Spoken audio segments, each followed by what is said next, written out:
Welcome to our YouTube channel. जैसा कि thumbnail से आप लोगों को पता चल गया होगा कि आज हम लोग यहाँ पे बात करने वाले हैं जो हस्बैंड है वो अपने पति से किस प्रकार से समझौता कर सकते हैं। वो आप लोगों को पता होगा कि बहुत सारे जो छोटे मोटे झगड़े होते हैं हस्बैंड वाइफ के बीच में, उसके बाद उनकी वाइफ के द्वारा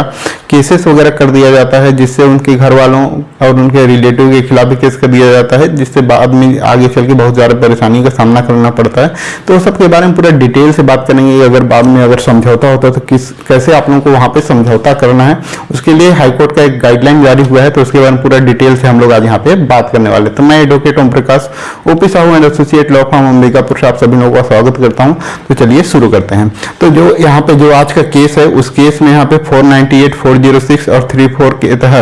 34 के तहत यहाँ पे जो उनकी वाइफ है उनके द्वारा उनके और उनके घर वाले और रिलेटिव के ऊपर केस दायर कर दिया था। तो उसमें उनका जो उनके हस्बैंड है उन्होंने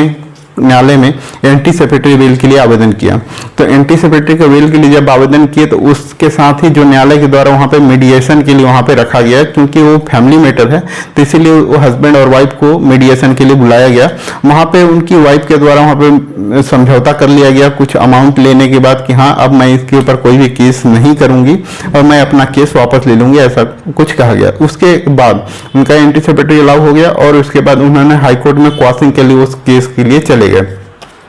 तो वहां पे हाई कोर्ट में क्वाशिंग के लिए उसके हस्बैंड के ऊपर जो भी केस हुआ था उसको क्वाश कर दिया गया, वहां पे मतलब खत्म कर दिया गया। लेकिन जब उनके फैमिली वालों के खिलाफ जब वहां पे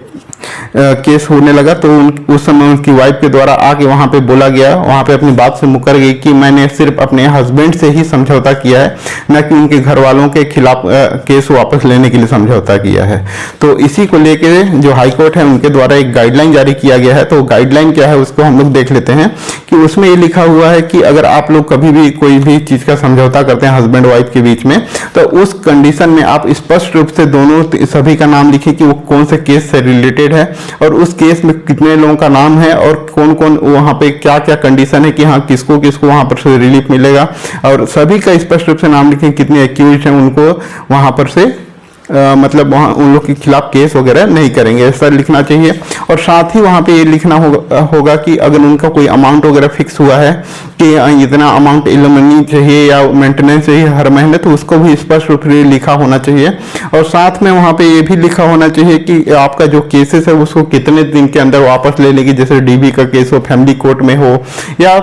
आपका 498 का केस हो तो उसको कब उसको विड्रॉ करेगी उस डेट को भी वहां पे मेंशन किया होना चाहिए। तो मतलब सब कुछ वहां पे स्पष्ट रूप से वहां पे डिटेल पूरा होना चाहिए कि आपका क्या क्या वहां पे किनके बीच में समझौता हो रहा है और उसमें कौन कौन एक्यूज्ड हैं और कब तक उसको केस को विड्रॉ कर लेंगी और क्या क्या लेने के बाद कितना अमाउंट लेने के बाद सेटलमेंट हुआ, वन टाइम सेटलमेंट है या फिर मेंटेनेंस हर महीने चाहिए, उसके